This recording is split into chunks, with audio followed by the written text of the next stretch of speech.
Amin'ny fifaliana lehibe indray no azosoana tokantantsika ny amin'ny zaonio izao a. Ny ambasadera ny Yahosoa Elia no mandroso ato tokantantsika, mitondra ny fampianarana anarana faharoa indray tsika ny amin'izao fotoana izao. Dia amin'ny firavoravoana lehibe no iarahantsika indray ary miarahaba manokana ny dada malalaka Yayavaza izay mampitondra an'izao teny izao a, ary miarahaba manokana koa ny Yahosoa izay tompony fampianarana koa izay avy any amin'ny dada mala Yayava, ary dia voninahitra ho anazy menaka. Dia mamerina ny fiarahabanantsika rehetra totokantrano, tena koa ny ambasadera ny Yahosoa Elia no mandroso tokantantsika indray ny amin'ny teny dia mamerina ny fiarahabana an'izay rehetra mbola tsy nahiny ihany koa izany a, dia samota iny Yahosoa daholo. Narana faharoa ny fampianarantsika ny amin'izao ny izao, ary mitondra ny lohateny hoe ny anaran'ny Yayava dia novain'ny olombelona hoe Allah. Moa izany Andriamanitra ny Silamo izay alaza ao ny tsy mahalala, na hoe Jehova ho any Andriamanitra ny protestanta ny dikan'izay, ary hoe Yahve ho any Andriamanitra ny katolika ny dikan'izay. Fa maninona moa izany izy io no novay? Izay izany ilay resatsika. Dia hatrany manome valiteny ary maverimberiko ity valiteny ity hoe nanararoatra ny atezeran'ny dada Yava ny olombelona,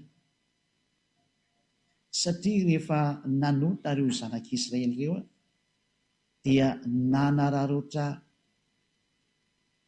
an'ilay atezeran'ny dada Yava izay nisy teo amin'ny zanak'Israely ny olombelona. Ina ny antony? Satria ny olombelona rehefa nahita hoe tezitra dada Yava tamin'ny zanak'Israely izay nanota teo anatrehany, dia nandray fanapa-kevitra dada Yava hikapoka sy hamely ary hamono an' zareo ary hisaraka amin'ny tanteraka. Ary nanomboka teo dia tsy nisy nafantatra ny dada Yava intsony ny zanak'Israely. Eny ny fahatrany amin'ny anarany aza tsy fantany, ka rehefa tsy fantany moa ny anarany izany dia mazava ho azy fa tsisy mahintsony. Ary rehefa tsisy nafantatra intsony ny olombelona dia nanomboka teo amin'izay dia namorona ny anarany amin'izay ny olombelona rehetrarehetra. Tao ny katolika romanina nanomboka namorona ny azy koa, tao izany ny silamo namorona ny anazy koa. Silamo dia tena nisy namorona boky spesialy ho an'izareo mihitsy izy. Izay no nahatonga nanome an'ilay daty hoe raha ny fivavahana silamo angeka taty amin'ny taona +600 taoriana l'an 0, nefa ny bokin'ny Israelianina, bokin'ny Jiosy, dia efa tany amin'ny -1900 tany ho any izany. Chiffre approximative moa izany, fa izany hoe milaza ny mahatranainy azy. Ny bokin'ny Mose izany dia efa tany amin'ny taona -1500 -1400 tany ho any. Chiffre approximative daholo izany, izany hoe daty manakaikaiky ny maro, satria fa ela loatra izy dia tsy hita intsony ilay tena hoe précis, tena daty précise mihitsy. Ka eo amin'izay sary izay dia milaza amintsika mihitsy fa efa boky efa taty aoriana daholo izany ny boky misy. Raintsika ny katolika romanina dia tany amin'ny -100 tany ny tena nanjakanjakan'ny zareo tao amin'ny fahatry Israel, nanomboka nanjakazaka izy. Dia rariny zareo raha namorona, ohatran'izay koa ny protestanta koa namorona ny azy izy taty aoriana elabe taty koa izy mba namorona ny azy, izany hoe samy namoromorona ny azy teny daholo izany. Nanararoatra ny fisarahan'ny dada Yava tamin'ny zanak'Israely, satria tsy nahay niantsony eo Andriamanitra intsony ny olombelona. Dia teo ilay fanararotana ilay olombelona Israelianina izay resako izay, tsy afaka niantsony Andriamanitra ny satria ny ataon'ilay Andriamanitra ny Yayava, dia nanararoatra daholo namorona anarana ny olombelona, ary indrisy tonga hatrany amin'ny namorona boky mihitsy ny aza dia samy nanao ny azy izay. Ka ho azavaiko amintsika tokoa hoe tena nisy ve izany hoe tena tezitra marina ve tamin'ireto zanak'Israely dada mala Yayava, ary vokatra an'izay atezerana izay dia nisaraka taminazy dada mala Yayava. Rehefa nisaraka taminazy dia lasa tsy fantatra intsony ilay anarana. Daholo jerevantsika ny soratra masina. jerevantsika ara ny soratra masina araka ny voalaza ao amin'ny tadiavaka ampidirintsika zany teknisiana sady manolotra manamboatra ihany nareo ao anatin'izany sary teta zany araka ny voalaza amin'ny boky ny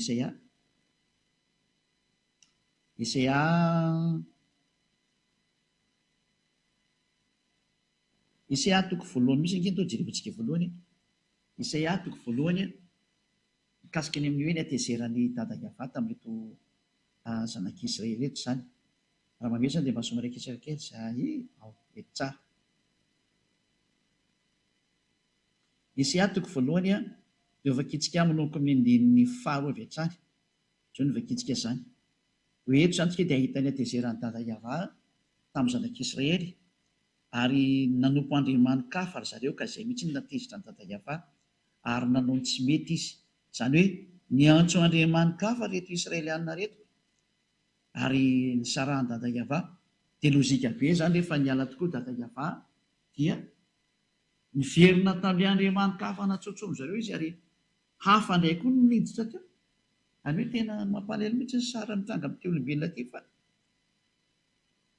izay no tonga antsika nanome an'ilay daty mihitsy ny ambasadorany Elia hoe ity nge ny daty dia jereo tokoa fa tena nialanareo ny anarana mahafaka amin'ny fahotana satria mantsy ny tena marina io Andriamanitra io tena tsy tia fahotana izy ary tena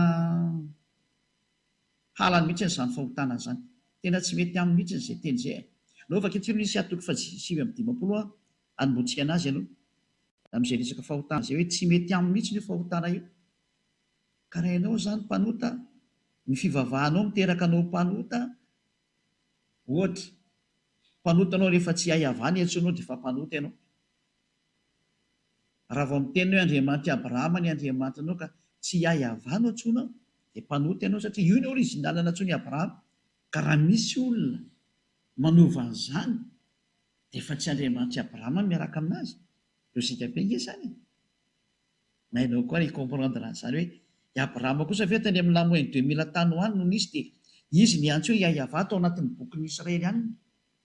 Dia misy ve olona mamorona boky hafa teorian'ity dia mamorona anarana hafa izy miteny hoe Andriamanitra Abrahama ihany no antsony.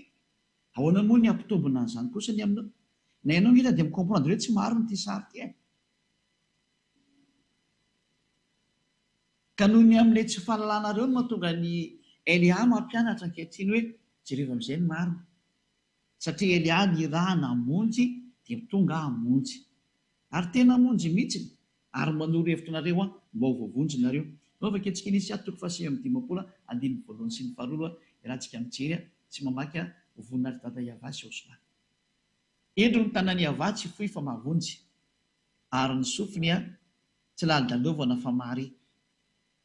Fa ny helokareo ny hevitra mampisaraka anareo n'Andriamanitra reo ary ny fahotanareo no mampiafina ny tavany anareo ka dia tsy mihaino izy. Io zany ny mazava be ny tena Andriamanitra fa io Andriamanitra io dia tsy mihaino ny mpanota novianoviana ary tsy mety mifandray amin'ny mpanota ary tena halany mihitsy ary mandingana mpanota mihitsy ny ary moa izy io. Nketsika jery tenin'Andriamanitra fa dia ho arantsika araka an'izay mihitsy izy hoe araka ny bokyny mpaminany dao dia efantsika indray jery toko sy andiny hafa indray tsika tsy aloha hijery kely anankiray tsika aloha satria mampianatra dia tsy maintsy manomena ireo kotsiny hoe koa misy tenty mba ho jerevantsika.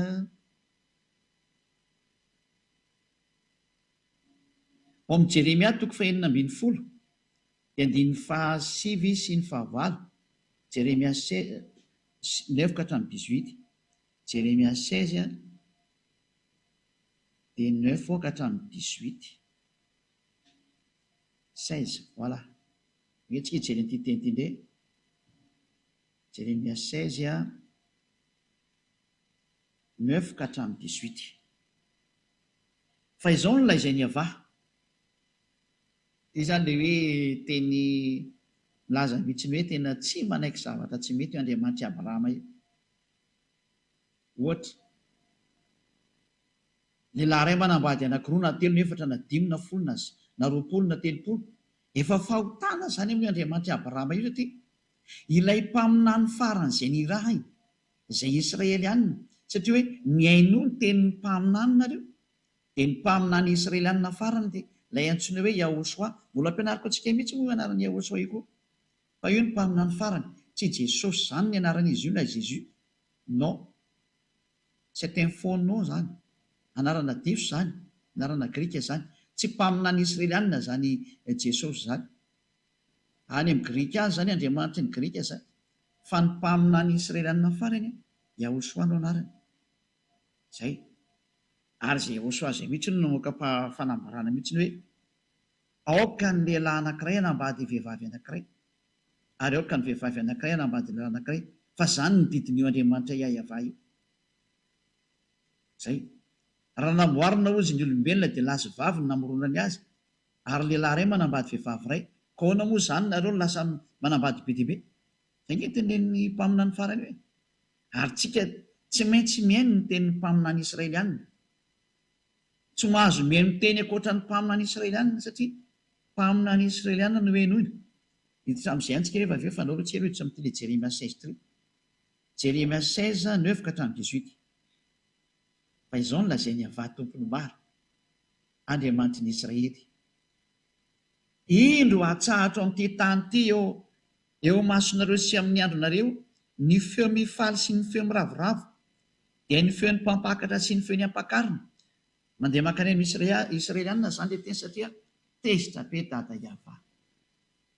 Dia tena ho atsahatra eto amin'ity tany ity izy eo masonareo ny feo mifaly sy ny feo miravoravo, dia ny feon'ny mpampakatra sy ny ampakarina.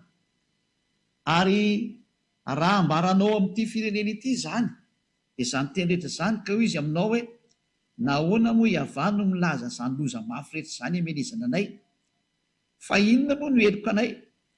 Ary inona moa ny fahotanay izay nanotainay tamin'ny Yahova Andriamanitray? Dia ity ny valiny lazao aminy hoe noho ny nafoizany razanareo ahy, hoy Yahova, sy ny nanarahany andriamanikafa sy nanompoany azy sy ny ankofany teo anatreny, ary nafoizany ahy ny tsy nitandremany lalako, ary ny tenanareo koa ary nanao ratsy mihoatra noho ny razanareo. Zany hoe sady manompo sampo manao tsy mety zany. Fa ianareo aza samy mandeha araka ny ditry ny fo ratsinareo avokoa, ka tsy mihaino ahy. Ena ny hitranga ao amin'ny 1:12 ary ny faketsikeliana le hitranga.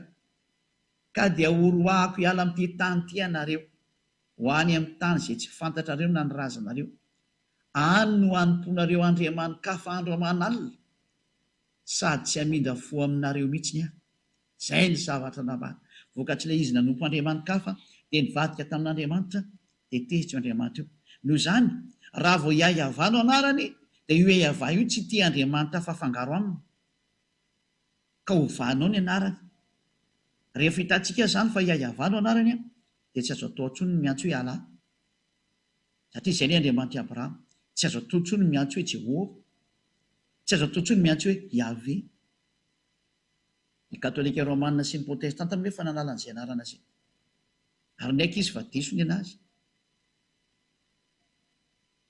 Dia samy misy zany tonga saina izay mbola tsy mety ho tonga saina, fa mazava be ny ilay teny. Izay na tonga antsika nianatra n'ilay lesona tamin'ny voalohany hoe iza ny anaran'ny Andriamanitra Abrahama. Ka raha vao diso io anaran'Andriamanitra Abrahama io no ovainao zavatra hafa, dia efa mpanota ianao. Raha vao niantso hafa ianao zany dia efa klasy mpanota ianao. Tsy azo lavina zany fa teny marina ange zany. Rehefa tsy mino dia andany no tsara efa ampianarana larana voalohany, fa ho fampitohy moa tsy ny voalohany sy ny faharoa. Izay no mahatonga ny Elia manoro hoe teto no natonga nareo nanovany io anaran'io, izany hoe nisy nanararoatra ilay zava-nisy tao Israely. Nararotiny sasany ilay zava-doza nitranga tao Israel ny amin'ny atezeran'ny dada Yahova tamin'ny Israelianina, nisy nanararoatra ary dia novaina amin'izay zany anarana zany. Ka tonga eto ny zanaky ny tompon'ilay anarana, zanak'ilay Yahova, ilay misy miteny hoe nga misy Andriamanitra miteraka izany. Ka izay ilay tenin'ilay Andriamanitra Abrahama rehefa nandefa an'ilay mpaminany farany izy. Ka ny mahatonga ilay olona misy tsy mino an'izany mantsy, kefa diso hatrany amin'ny voalohany nareo, ny hainao ilay Andriamanitra tsy izy nareo dia lasa Andriamanitra tsy izy nampianatra nareo zavatra tsy marina, dia tsy nenonareo intsony ilay teny Andriamanitra Abrahama tary amin'ny bokin'ny Israelianina. Za zany mamerina foana hoe aleontsika miverina ny amin'ny boky ny Israelianina foana amin'izay.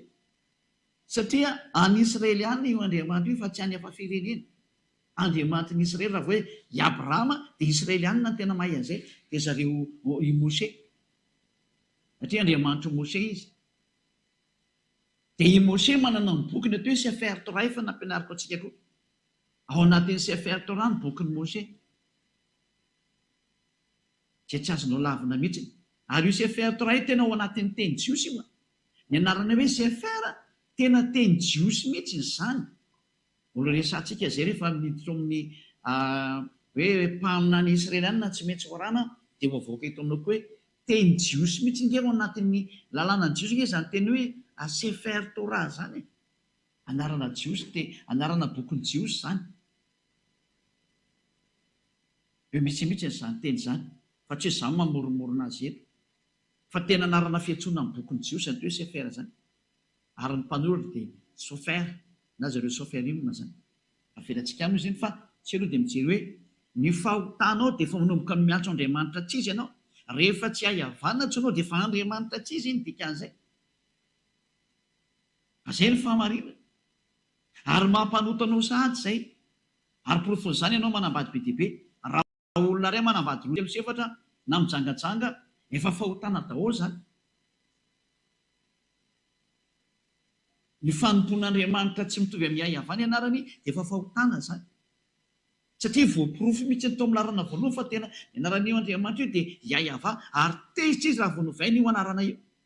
Tezitra mihitsy izy ary nisaraka tamin'ny Israelianina. Ary io fisarahana io mihitsy no nahararotin'ny sasany amin'izay reto olona tsy matahotra an'Andriamanitra. Izay iny mahatonga miteny amin'ireo olombelona amin'izao génération izao hoe raha nisy nao tsy mety ny tany aloha tany aza manareo manaraka ny tsy mety miaraka aminazy. Raha misy nanao tsy mety ny tany aloha tany dia aza rahanao. Aoka ianao tsy hipetraka ao amin'ny plasiny hoe rehefa fantatra fa tsy mety dia mbola rahana ihany. Aza manao an'izany tsotra. Fa andro ny fahalalana zao aleontsika mihitsy ny fahalalana dia ny marina. Izay no tonga ny Eliana hampianatra hoe iza ilay Andriamanitra Abrahama. Ka raha vao novainao izay hahavana izay novainao hoe Allah na Jehovah na Yahvé efa tsy mety. Na izy mety ho antsoina ihany fa reo moa zany tena azo izany hoe bebe mpiantso reo zany. Fa be dia be ny miantso ankoatran'io dia trany dia efa mazava ny teny dada Yahvé hoe tena tenanareo mihitsy tena tezitra aminareo mihitsy moa zany izay teniny. Dia nonke jevatsika fa ianareo samy mandeha amin'izay araka ny diky ny fo ratsy ny rovokoa ka tsy mihaino anareo ka dia horoako hiala amin'ity tany tianareo ho any amin'ny tany izay tsy fantatra reo na ny razanareo ary any ho anomponareo andriamanikafa andro aman'alina ary tsy hamindra fo aminareo aho. Tena dada Yahvé mihitsy no teny anompo andriamanikafa amin'izay ny afaranareo io amin'izay forona amin'izay ny andriamanikafa be dia be.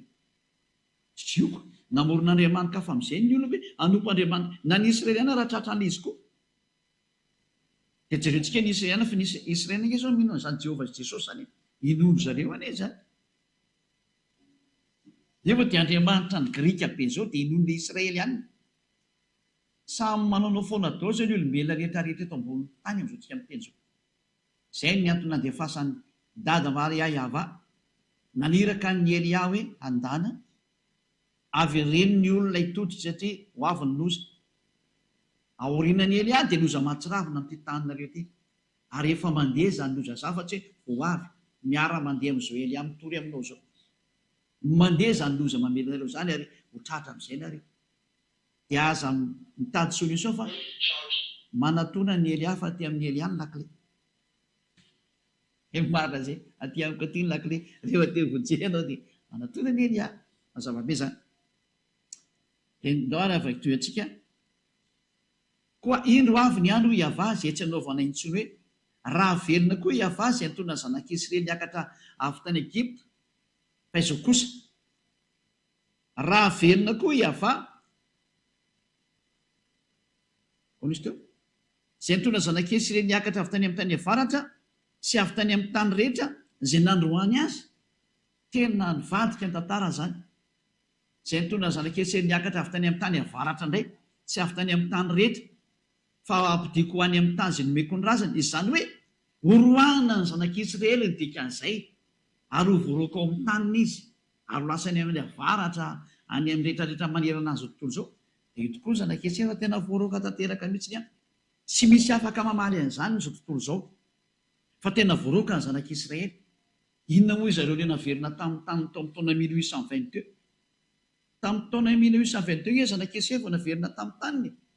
Araka ny tenin'Andriamanitra hoe raha verina koa hiavaka hamerina ny zanak'Israely hiala avy any farany avaratra sy hiala any amin'ny tany rehetrarehetra. Izany hoe fahampodinan'ny Israeliana hiverina amin'ny taniny zany no fahavianany eto indray.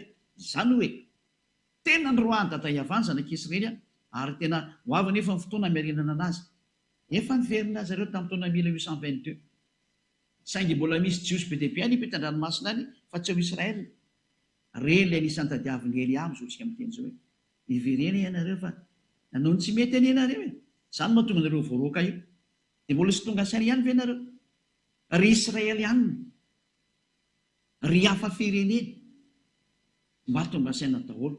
Dia nitsoizantsika ihany ilay teny fa sa moa dia tsy maintsy mananatra antsika foana. Izao fa ho ampidiko any amin'ny tany izay nomeko ny razana izy. Indro izao aniraka mpanovo maro hiava izay hamovo azy. Ary rehefa afaka izany dia aniraka mpihaza maro izay hihaza azy any antendrombohitra sy ny havoana rehetra ary ny antsefatsefaky ny aram-bato. Mpamovo moa izany izany hoe izany mpamovo izany ngamany hoe mpanenjika ve dikasa tsy haiko hoe teny gasy mpamovo izany. Zay. Izany hoe enjehako mihitsy nareo izy dada hiavary tsy hamelako mihitsy ireo raha tsy potika. Fa ny masoko dia mijery ny aleny rehetra ka tsy miafina mitavako mihitsy izany. Ary tsy takona amin'ny masoko ny elony. Alohan'izany nefa dia ho valiko avy sasaka ny elony sy ny fahotany noho ny nandotoan'ny taniko dia ny namenoan'ny lovako tamin'ireo fatiny sampony sy ny fahavetavetany ireo. Tezitra mihitsy ny dada hiava lazay ny fahafatiny sampony mihitsy. Atezerana nge zany. Hoe samposampo fatiny samponareo toy ny entinareo aty. Ohatr'izany nanompo Andriamanitra tsy izy ny zanak'Israely. Ratsy be ny zany. Za tena mampitodika ny sainareo rehetrarehetra ndao tsika hitodika. Fitiavana anareo zao. Andriamanitra kafa daholo ny antsoinao rehefa tsy hiavana ny antsoinao. Andriamanitra kafa io ary mendrika no potehana koa ianao. Dia izay no mahatonga ny hoe ho arantsika amin'izay hoe nanomboka teo satria roany dada hiavany zanak'Israely tsy nisy nahay ny antso anazy tsony. Izay ny hafarany noho ny amin'ity Andriamanitra kafa natsono zareo. Tena tsy nisy nahay ny antso anazy tsony.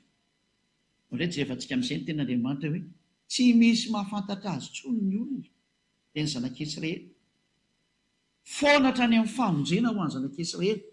Isaia toko faha-enina. Vakitsika indray ny Isaia toko faha-enina manomboka amin'ny andininy faha-sivy. Ia vakitsika.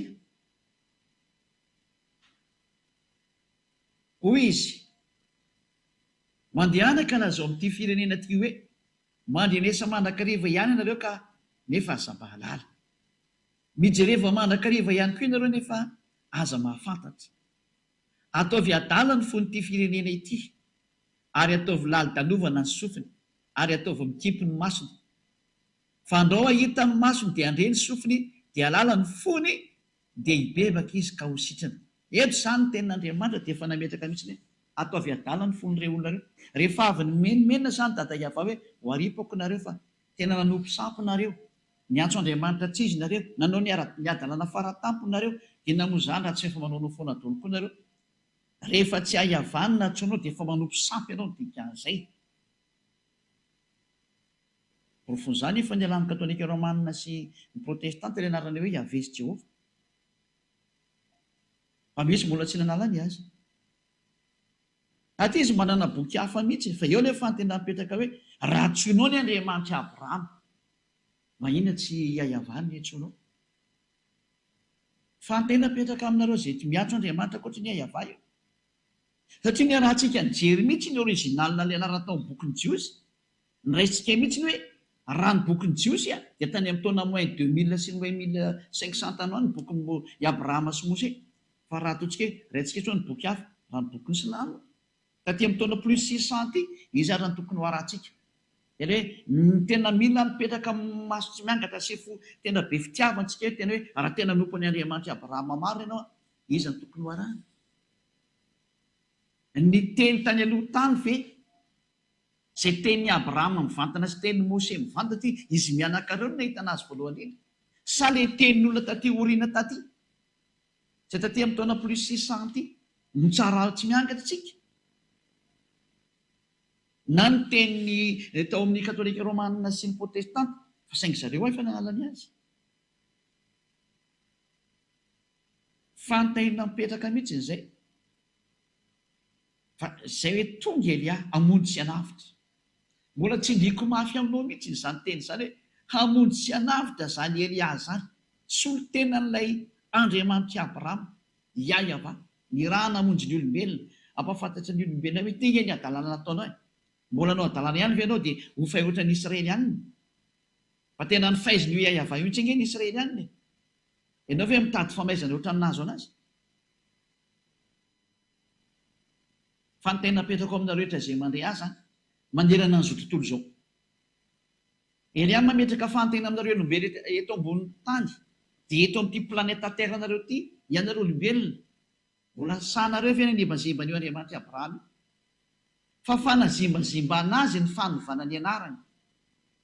Raha Yahva ny entso ny Abrahama anazy, azo vaina tsoa izy fa manimbazimba ianao rovovanao zany. Ary raha Yahva ny entso ny Mose anazy, mbola manimbazimba koa anao raha hovainao zany satria mpaminany lehibe anankiroa ngery hoe niaraka tamin'ny Yahva.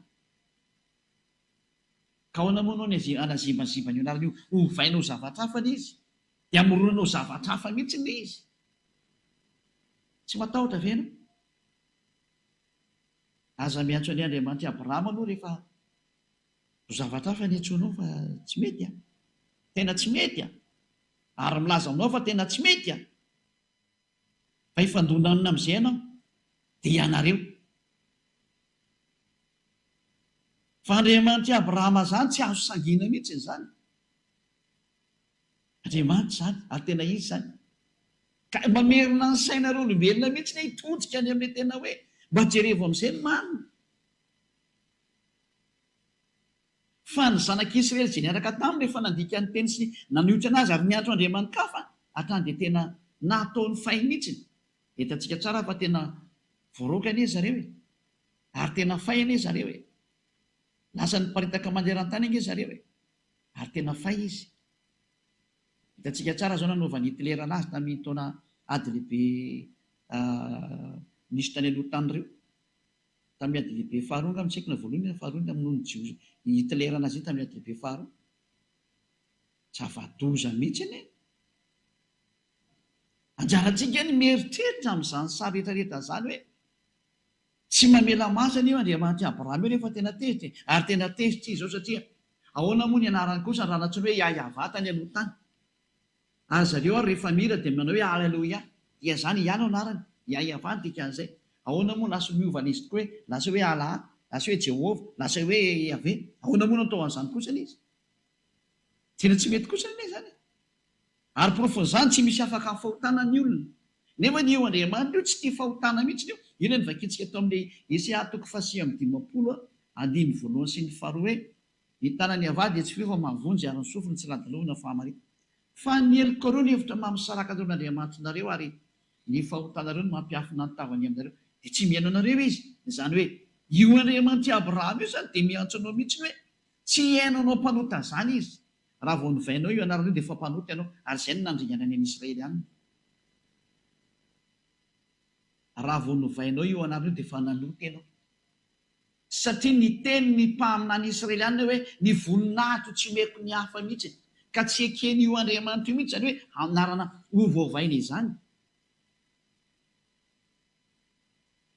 Raha vakitsika ny bokin'ny 10 Jiosy, raha niresaka tamin'ny Israely any izy tamin'izay fotoana izay ka nanome ny fanekena voalohany izay nifanaovany tamin'ny zanak'Israely dia izao ny voalaza ny lana hoe aza manana andriamanitra hafa fa izao irery ihany.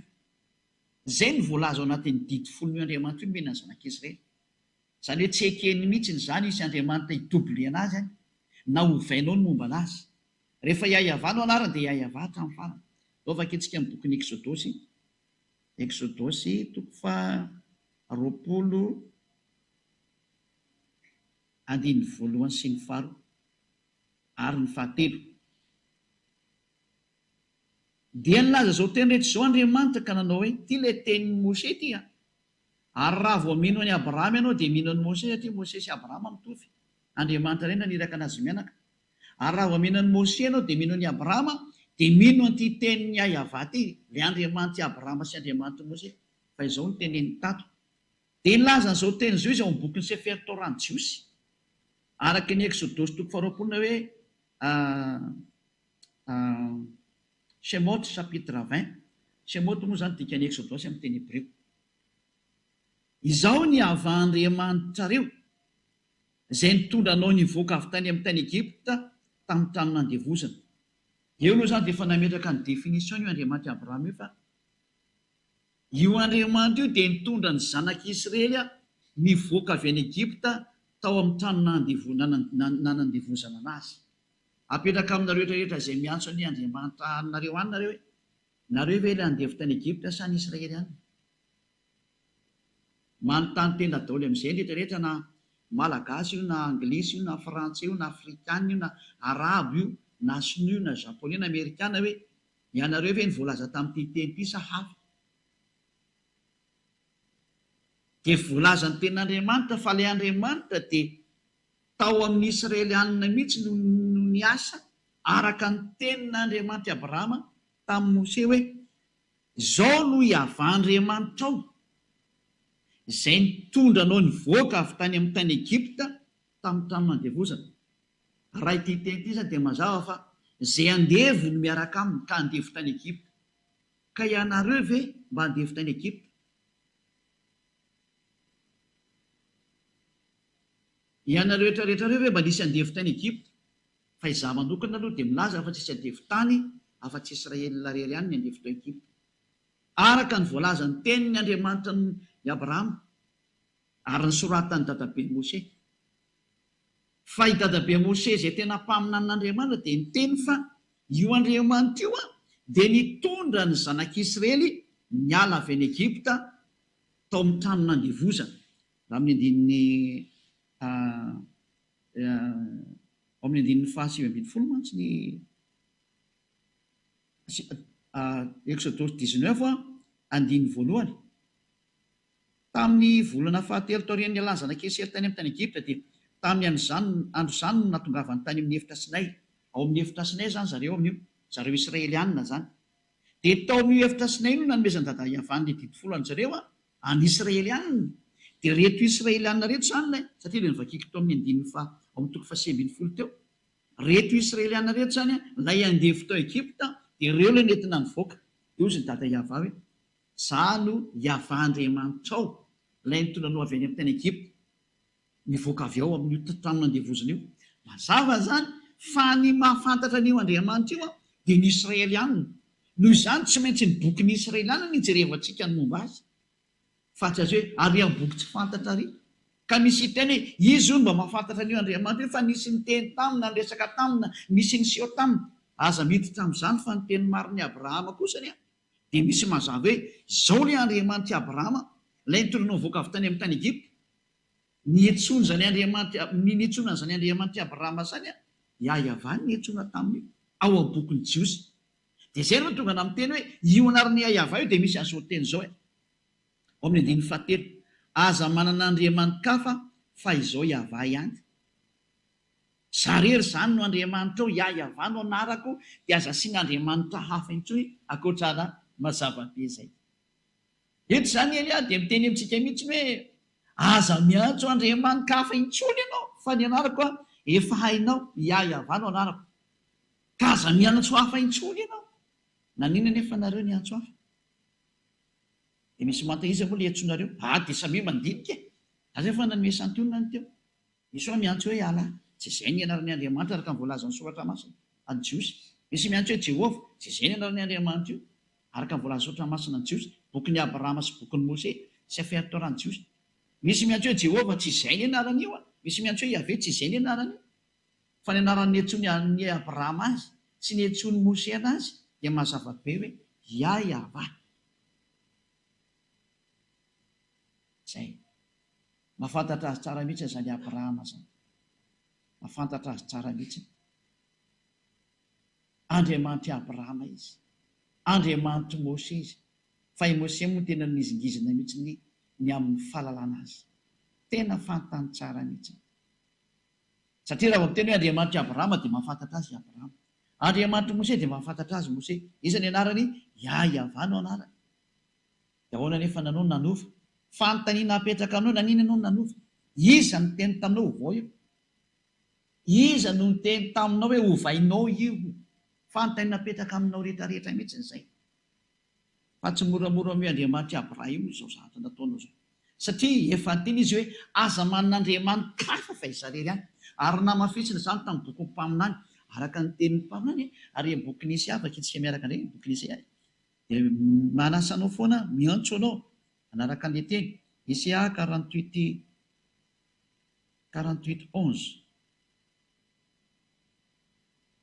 48:11 48:11 izao ny voalaza.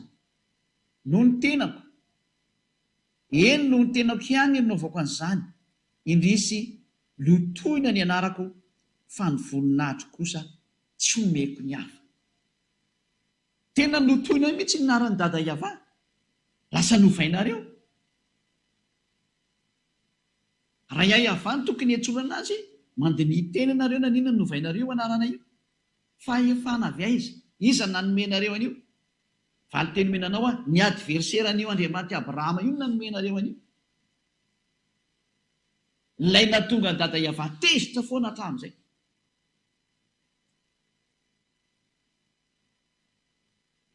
Ary vokatry ny atezerana dada Yahveh amin'izay teo amin'izay nareo nanararoatra. Rehefa tezy dada Yahveh dia nisitaka tamin'ny zanak'Esau, tsy nety niaraka tamin'ny intsony teo amin'izay nareo ny olombelona tena nampalahelo mihitsy ilay zavatra niseho. Nalain'izareo amin'izay dia namorona anaran'Andriamanitra amin'izay izy. Teo daholo ny nivoahan'ny anarana be dia be natsoinareo olombelona. Oka daholo ny karazan'Andriamanitra be dia be. Indrisy mampalahelo. Izany hoe nararotin'ny sasany ilay fisitany Yahveh malala tamin'ny zanak'Israely, Yahveh ilay Andriamanitra Abrahama, ilay Andriamanitra Mose.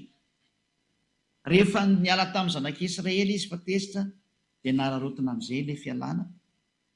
Satria tsy nahafantatra azy intsony ny zanak'Israely dia nararotina koa ilay tsy fahalalana dia novaina amin'izay ilay hoe Allah, Jehovah, Yahvé sy ny maro samihafa izay tsy voatanisy. Misy mamorona be dia be any. Fa reo moa no tena malaza reo dia izay natonga ny hoe tiany santionany ity. Fefa be dia be izany ankehitriny. Mampalahelo. Mendrika ny potehany izao tontolo izao. Ary tena rary ny raha ho potehana amin'izay nareo. Rary.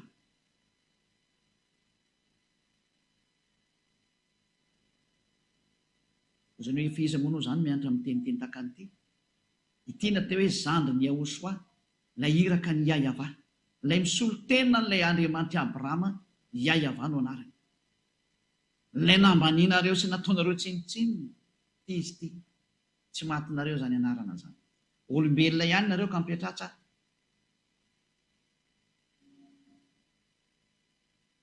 Fa ny tompon'ny aina no miresaka aminareo. Ary ny tompon'ny fanahy.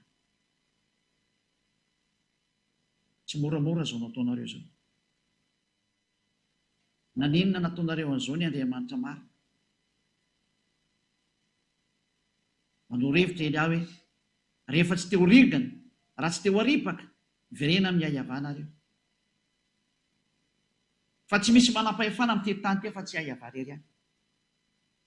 Izy ny Andriamanitra Abrahama, Andriamanitra Mose. Manolo anao hitodika anao riverina. Mba tonga izay. Isaia toko fa teny moa izany? 4:20 no vakentsika. Isaia 64 hoe nanomboka tsy misy niantso narany dada iavantsony ny olona satria tsy afaka miantso narantsony satria tsisy famonjeny intsony ny zanak'Israely. Tsy misy afaka miantso ny anarany. Isaia 64:6 tsy misy miantso ny anaranao na mifohy fikitra aminao fa efa nanafina ny tavanao taminay ianao ka nandevona anay noho ny amelokay. Tsy afaka miantso tsony ny anaran'ny dada Iavany olombelona dia ny Israelianina. Tsy misy miantso ny anaranao tsony na mba hifohy maraina ka hifikitra aminao. Ina ny antony? Nafeny dada Iavany tavany ka tsisy afaka miantso azy, tsisy afaka miresaka aminy. Zay ny zava-misy zay. Nampalelo ilay tantara.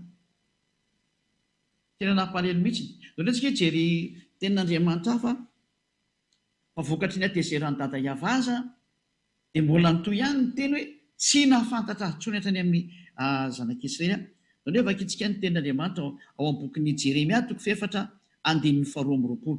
Jeremia 4:22. Dia miara-mijery antsika zay. Jeremia 4:22.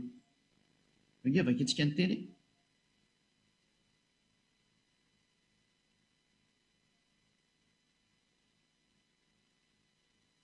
Jeremia 4:22.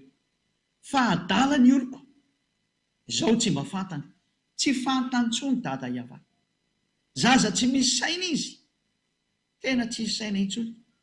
Very zany ny fahalalana ny dada Iavany, sady tsy manam-pahalalana. Raha ny anao ratsy dia enda izy, fa raha ny anao soa kosa tsy fantany tsony. Mazava zany ny teny eto fa tena tsy mahafantatra ny dada Iavany tsony ny zanak'Israely. Teo ilay nararotina amin'izay. Ary ny zava-doza azy, raha sendra misy miantso ny anaran'ny dada Iavany dia nitenenina hoe aza miantso an'izany tsony fa so maty eto ny hafarany. Maty mihitsy ny hafarany. Raha vakitsika ny bokin'ny Amosa 4:9 angamba nisy enao vakitsika zay. Amosa 4:9 vakitsika kely amin'arany Aosoa. Amosa, izay misy an'izany Amosa zany. 4:9 dia manomboka amin'ny 5. Hoe teto no nahatonga ny olona nanararoatra nanovany eo amin'izay dia ny olona tsy matahotra ny eo Andriamanitra Abrahamy mihitsy. Amosa 4:9 ka hatrany amin'ny 10. Ary raha misy folona sisa ho an-trano iray dia samy ho faty ireo. Io zany ilay ozina hoe ho ataoko maty mihitsy nareo androany, hoe enjehako mihitsy ireo sy dada Iavany, vonoko nareo. Ary ny havan'izay matina izay mandevona azy dia ambetany faty ka dia tondra azy hiala ao an-trano. Hoe avoaka zany dia faty zany satria maty ireo. Dia hiteny amin'izay ao anaty trano hoe mbola misy ihany va ato aminao, zany hoe mbola misy olona maty ihany eo. Dia hoy izy hoe tapitra, dia ho valiana hoe manginona re fa tsy tokony ho tonoina ny anaran'ny Iavany. Hoe aza tonoina ny anaran'ny Iavany fa raha vao tonoina io dia maty eo indray tsika.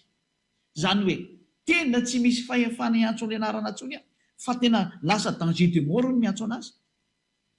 Raha ho an'ny zanak'Israely, nanomboka teo ny Israelianina ilay tsy nahafantatra azy tsony ary tsy nahalalana azy tsony. Ary tamin'izany fotoan'izany tokoa dada Iavany no nanao ny lehilahy amin'asa hoe ny oloko hafantatra ny anarako dia izay hitenenako hoe ity aho. Satria ny Israelianina efa tsy afaka fantatra intsony noho ny amiatezeran'ny dada Iavany dia nipoteny mihitsy ny fahalalana azy ka vita ny dada Iavany hatrany amin'ny naniraka Nebokadnezara hanapotika ny tempoly izay misy azy. Vitany hatrany amin'ny fanapotenana ny tempoly noho ny amiatezera. Ka rehefa tsy teo potika ohatra nanjo ny Israelianina, petra tsara ianao. Aza miseho anao mahery ianao no miseho matanjaka ianao fa tsy matanjaka zany ianao. Olona ihany ianao fa tadidio ary lehibe ilay mibaiko ny sainao. Fa ny foroniny ianao Iavany namorona anao. Ilay dada malalako, dadan'ny Elia zany. Ilay naniraka ny Eliako. Dada izy ve Andriamanitra ve tsy atao dadako anao? Ka ty fanajana anazy zany. Ary marina zany. Zay ny zavatra misy zay. Ka inona ny sary mipetraka zany amin'izao tsika miteny izao.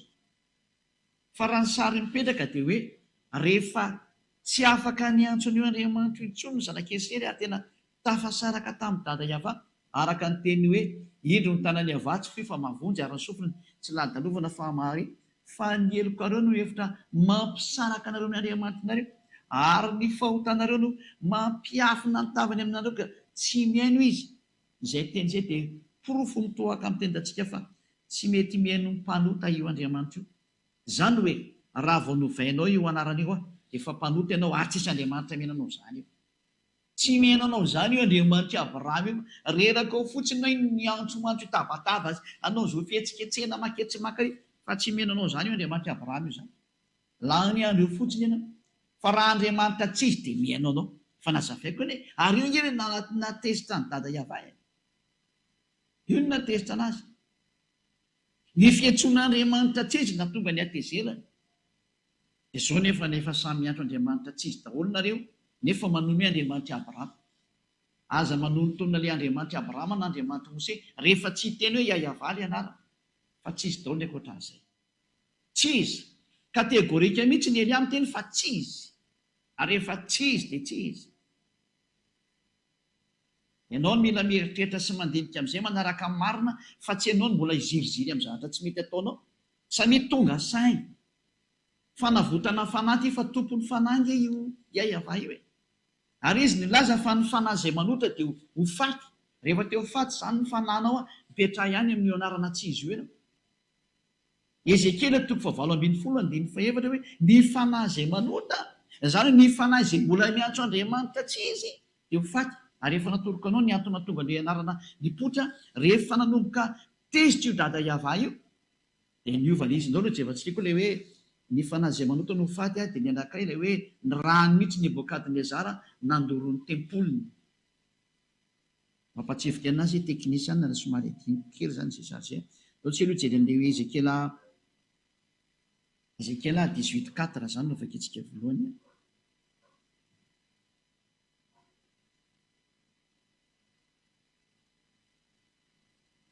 Ezekiel 18:4 indro ahy ny fanahy rehetra, toy ny fanahy ny ray dia toy izany koa ny fanahy ny zanany, samy ahy daholo ireny. Ny fanahy izay manota no ho faty. Izany hoe raha misy fanahy manota zany dia ho faty io fanahy io.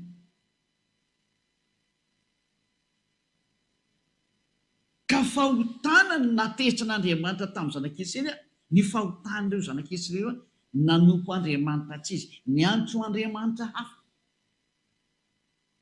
Tany dia fatezerana, potika, fampitehana. Rehefa tsy teo potika ianao fa andro farany zao, velamy Andriamanitra tsy izy.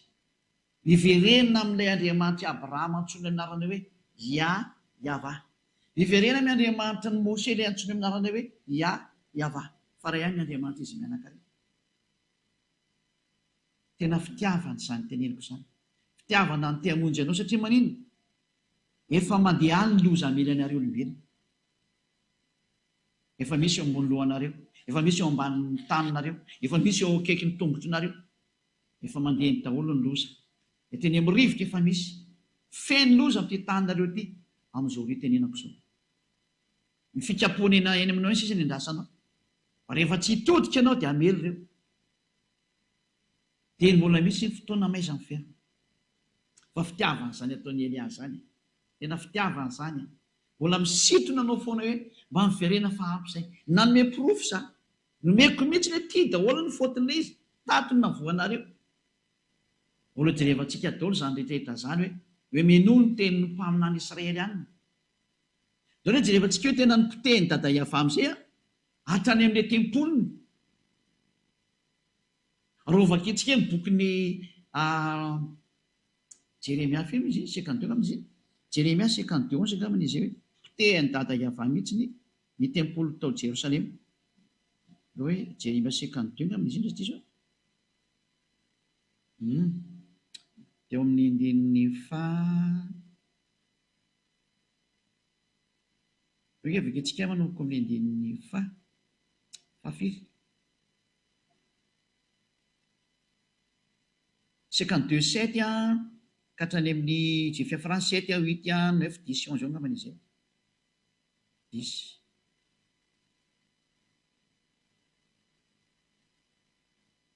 Vakitsika diditsika eo ny afaran'izy zay. Ary nisy voabanga ny tanàna dia nandositra alina ary ny miaramila rehetra ka niala tao an-tanàna tamin'ny lalana mankany amin'ny vavahady tany elanelan'ny mandaroa izay eo anilan'ny sany mpanjaka, fa ny Kaldiana no manodidina ny tanàna ka nandeha tamin'ny lalana mankeny amin'ny tany ay. Ary ny miaramila ny Kaldiana nanenjika ny mpanjaka ka natratra ny Zedekia teny amin'ny tany ay, ary Jeriko dia niparika nandao azy ny miaramila ny rehetra. Ary voasambotra ny mpanjaka ka nentina niakatra ho an'ny Babilôna, ho any amin'ny mpanjakan'ny Babilôna tao Ribla any amin'ny tany Amata, ka dia notsaraina tao izy.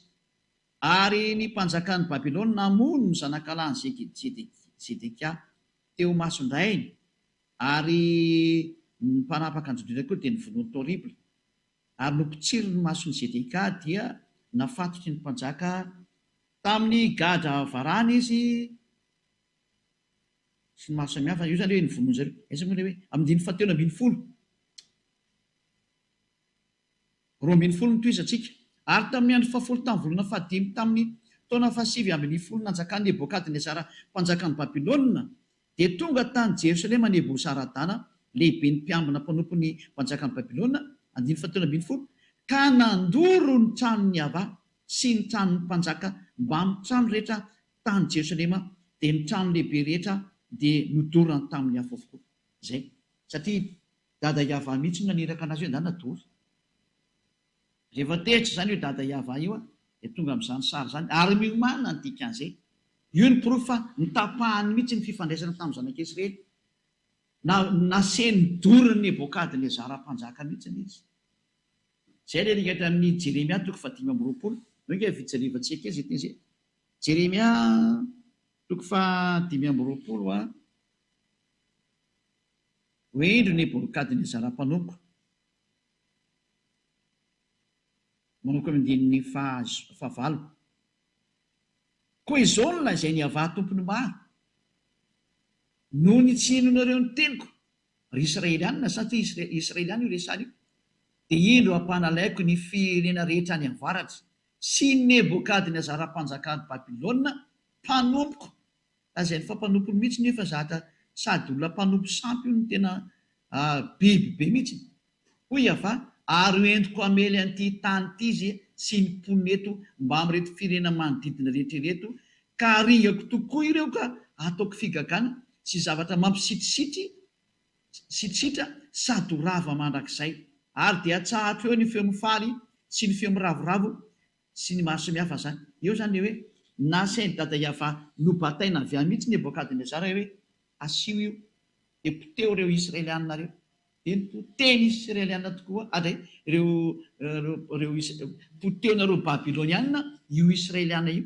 Dia tonga tokoa izy moa i Nebokadnezara mpanjaka dia nanapotika ny tanànan'ny Israelianina, dia nidorana rehetra any amin'ny tranony Iava mihitsy ny nidorana. Navelan'ny dada Iava nidorana amin'izay hoe dory io fa tsy araka amin'ireo intsony. Zay zany rehefa tehitra io dada Iava io. Ianao ve tsy tonga saina amin'izany hoe ianao efa fantatra nana fa Iava ary ianao efa mpanota, mpanao ratsy. Ny ato amin'ny Elia tsy misy olona manao ratsy intsony miaraka amin'ny Elia zany, fa olona parfait. Ary efa manarivony izany olona parfait zany izay miaraka amin'ny Elia, amanarivony. Ary efa be dia be nefa maniry teo tonga amin'izany. Zany ny etsokonao hoe ianao ve mbola te hiady amin'ny Andriamanitra Abrahama ihany? Mbola te hiantsy ady aminy nefa voaporofo aminao fa tsy izy anie io ohatronao io. Andriamanitra tsy izy anie io ohatronao io. Mbola tsy tonga saina ihany ve ianao? Anjaranao mieritreritra, fais ton choix. Na ianao hiady amin'ny Andriamanitra Abrahama io dia tsy izy ihany no ataonao ary. Na ianao tonga saina dia hiverina, dia verena miaraka amin'ny Elia. Andao hiaraka amin'ny Elia amin'izay ianao. Elia ilay nendasan'ny Israely. Fa zany Elia zany mpanala olona amin'ny fahotana, mitondra olona ho tsy mpanota intsony, ary mitondra olona ho lasa parfait tahaka ny Elia parfait. Antsony ianao hitodika hoe fiainany amin'ny dada Maria Iava, Andriamanitra Abrahama, Andriamanitra Mose. Reo zany le teny nomeko anao reo hoe tanteraka ny teny fa rehefa tesy dada Iava tena niteny ny fiarahana aminy. Ary teo nararotina amin'izay satria efa tsy misy tsony ny tempolo dia tsy afaka miantso an'le anarana tsony. Lozika be zany. Ko tao amin'ny tempolo ny etsono an'io anarana io dia lozika ny tsy fahalalana anazy. Lozika ny tsy fahalalana anazy. Dia novain'ny olona amin'izay ilay izy satria io tantara io tany amin'ny taona moins 500 tany ho any io tantara natongavany Nebokadnezara io. Tao moins 590 teo dia nanomboka ny déportation ny zanak'Israely, zany hoe natao sesitany, esclave. Dia nitoy nandeha tao amin'ny zareo Medianina, Persianina, niditra ilay koa ireny, niditra ny Grika, niditra ny Romanina, ary taty aorindrinan'ny Romanina niditra ny Arabo. Ary teo na tonga ny famoronana ny anarana ihany koa satria toe rava ny anarana dia namorona koa ny Arabo. Namorona ny anarany hoe Ala izy. Tahaka ny katolika Romanina namorona hoe Yahvé, tahaka ny protestanta namorona hoe Jehova, samy ara namorona. Ary ny forona dao naran'Andriamanitra be dia be rehetra izay efa tsy haintsika intsony nisy ny amin'ity tany ity. Samy nanao daholo rehetra rehetra. Izay natonga nanana profeta ity ilay marina, miverena amin'ny marina daholo. Miverena ao amin'ilay marina daholo fa ampy izay tsy marina nataonareo izay. Ary lazaiko ireo fa tena fitiavana zao. Fitiavana ny hamonjy olona, hanavitra olona, hamerina anareo any amin'ilay tena nahary tongotra aman-tananareo fa ny mpanota izay voalaza fa mpanotana dia tena ho faty ho any amin'ny elongena, ho any amin'ny l'enfer, l'étang du feu, ho any amin'ny afo mirehitra mandrakizay ianao. Fa mbola io Andriamanitra Abrahama io no teny izay hoe ho alefako any ny mpanota. Izy mihitsy no teny izay tamin'ny alalan'ilay mpamina ny farany hoe Yahoshua no anarany. Jerevantsika io histoiran'ny mpamina ny farany io. Ary aza miteny ary izy moa ianao io ho fantatreo ihany ny tantarako, faro fotsiny teniko fa mamonjy ianao zao tiako atongavana izao. Soa ho anao zao, izy ny tsy maniry ho afaka amin'ny fahotana. Fa jereo izay niaraka taminao na afaka anao tamin'ny fahotana, move tsy mbola mangalatra ihany ianao, move tsy mbola miteny ratsy ihany ianao miaraka amin'izay nitomponao hatramin'izay, move tsy mbola mijangajanga ihany ianao. Jangajanga ianao io manambady be dia be io, jangajanga ianao. C'est de l'adultère. Fijangajangana zany. Raha nanamboatra ny olombelona Andriamanitra dia lasa vavy nanamboarana anazy. Ary ny tantaran'ny Abrahama dia milaza mihitsy fa hiady masaiva ny razamben'ny olombelona. Vady izy ireo. Ray ny vadin'ny Adama dia Eva, ary ray ny vadin'ny Eva dia Adama. Ko mahina tsy miverina amin'io nareo.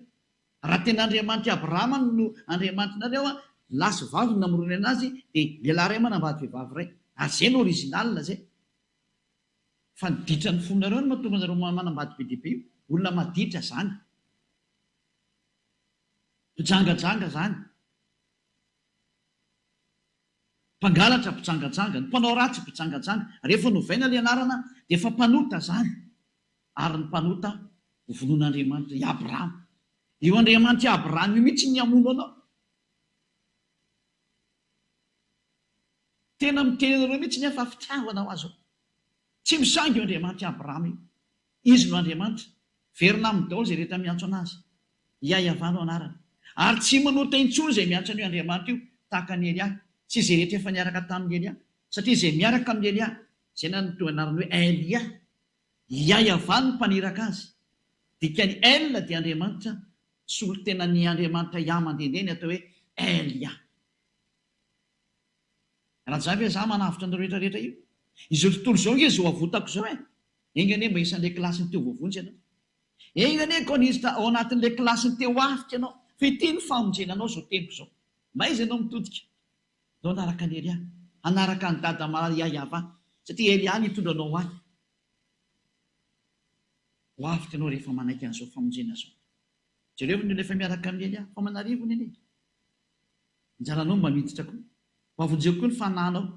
Fa ny fanampanota, ny atao hoe mpanota, dia ny olana novanio anaran'Andriamanitra io dia efa mpanota ianao. Fa mpanota ianao zay. Ny mpijangajanga, mpanota ianao zay. Manambady be dia be, mpanota ianao zay. Mpiteny ratsy, mpanota ianao zay. Mpisoloky, mpanota ianao zay. Mpamono olona ianao, mpanota ianao zay. Mamosavy olona ianao, manota ianao zay. manao zay animba olona ianao, mpanoty ianao zay. Andriamanitra mampanoty miaraka amin'io fa mahatonga saina. Fa ny Andriamanitra Abrahama kosa ny tsy tia fahotana, ary mahakala amin'ny mpanota mihitsy izy vao vakitsika teo. Zay ny fiafarany teliko mazava tsara aminao, porofoko aminao fa fitiavana izany. Ny Andriamanitra Abrahama zany tsy fisangy zany. Aza misangy an'izany ianao sy anao sahirana. Olombelona ianao ka mipetra tsara, fa tsy fisangy zany Andriamanitra Abrahama zany. Izy tena be fitiavana fa tsy azo rorotina. Ny fampianarana antsika manaraka indray hoe ahoana mihitsy ny tenin'ny Mose indray mikasika ny amin'ny mpaminany. Mpaminany iza ny tokony ho arahana sy fihainoana teny. Izay no jerevantsika indray amin'ny manaraka izay. Fa eto antsika dia mahita mihitsy hoe efa tsy mety intsony ilay izy. Tena efa diso be ny Andriamanitra anao. Porofon'izany ianao mpanota io. Porofon'izany ianao tsy mety tanteraka io. Fa ny olona izay miaraka amin'io Andriamanitra io, izay no tonga nazo namonjy ianao, mo tonga tanteraka ianao. Fa io Andriamanitra io mihitsy tsy tia olona maloto, tsy tia olona mpanota. Vao nivakitsika teo izy, waringana ianao rehefa mpanota ianao dia waringana ianao. Ary rehefa tsy mbola ringana ianao amin'izao dia watsipy ianao rehefa maty any amin'ny farimy rehetra avy, any amin'ilay feu éternel, mamono ianao tsaki-janona. Izany ny toerana famonoana amin'ny fanahy. Izay no misy anga zany, ka izay ny tenin'ny mpaminany farany. Tenin'ny mpaminany farany taona izany meko anao zany. Yahoshua ilay mpaminany farany. Mpaminany Israelianina, araka ny tenin'ny dada Yahva hoe mpaminany Israelianina no henonao ary ho arahanao. Izay ny amarahantsika anazy. Deutéronomia 18:15. Deutéronomia 18:15, mpaminany Israelianina no henonao, anatin'ny Sefer Torah Jiosy zany. Vakitsika sady amarahantsika anazy.